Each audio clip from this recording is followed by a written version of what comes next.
with the way Utah's population, if it continues to grow Yeah, right now, what you're saying is yes, if you want to go the rate with the prisons, we're going to need we are. another prison or another jail, but that's not what you want to That's see. right. That's right. In fact, no matter what jail bed prediction you give me or a prison bed prediction you give me, I can always fill it to its maximum capacity as a prosecutor. And in fact, if you were to give me 1,000 more jail beds beyond that, I could fill those as well. So it's not a numbers game of just simply having jail beds, but it's also more fundamental to make sure that we have the right person incarcerated for the right reason.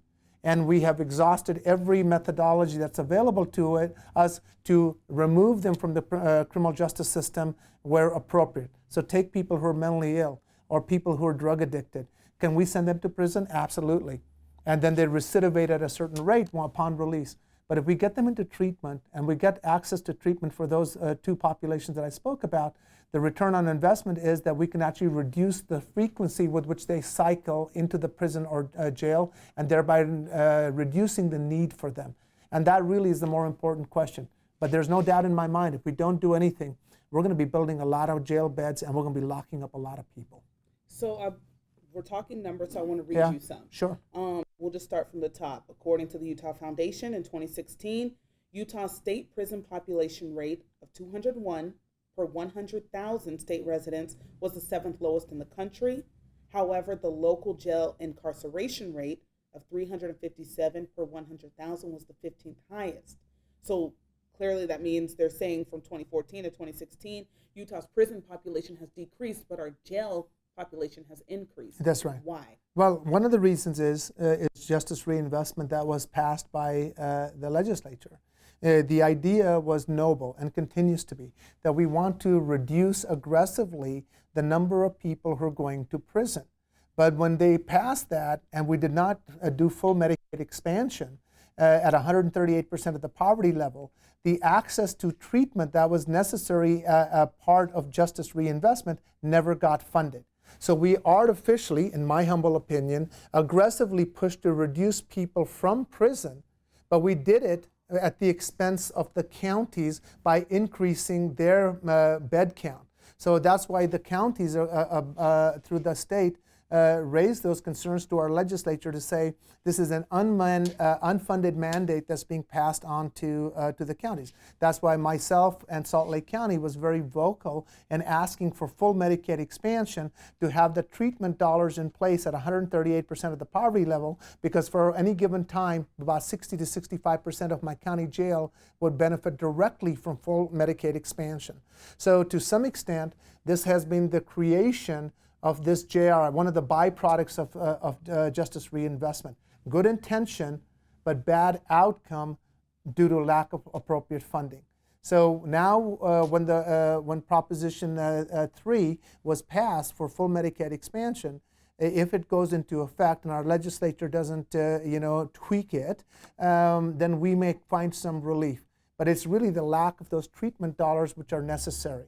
So while I applaud the fact that we're reducing prison populations, we're also doing it in an unfunded way. Here's another thing to keep in mind. And when we looked at the same data, some of the similar data, we also reduced by 22% the number of people who were being sent to prison as a result of justice reinvestment.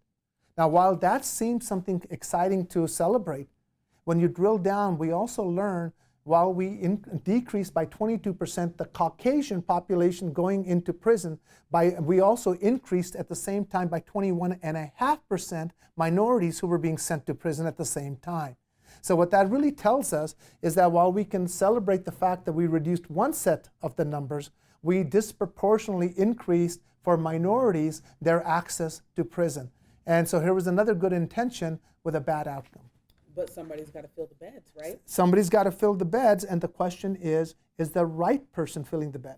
The person who should be in prison or in jail is a person who's a risk to my community, a person who's a risk to your physical safety. We should not be using precious resources to lock up people that we dislike, people who are mentally ill, people who are drug addicted, people who are non-violent offenders.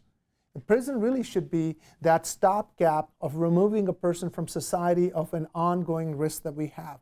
and we have to reevaluate who we're sending to prison. Right? We need to reevaluate the communities of color and communities of poverty that are disproportionately represented in prisons and the fast track that they have.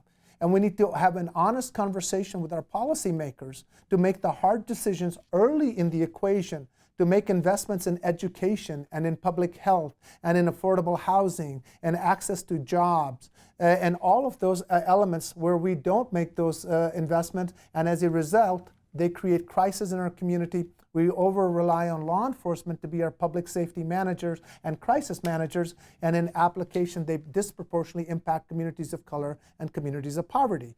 So we can keep filling our beds with this population. We can keep filling our beds with people who don't need to necessarily go there with bad outcomes, or we can start getting smart with our obligations.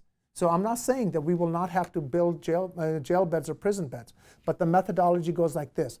If there's natural demographic shift, for the sake of argument, we have to build 1,000 prison beds, let's say. But if we engage in good treatment models, which give us better returns on investment, maybe we'll only have to build 600. And the savings of those other 400 beds are the net savings with better outcomes. And so we need to start getting smart about our jail beds and our treatment options when we start talking about these kind of issues.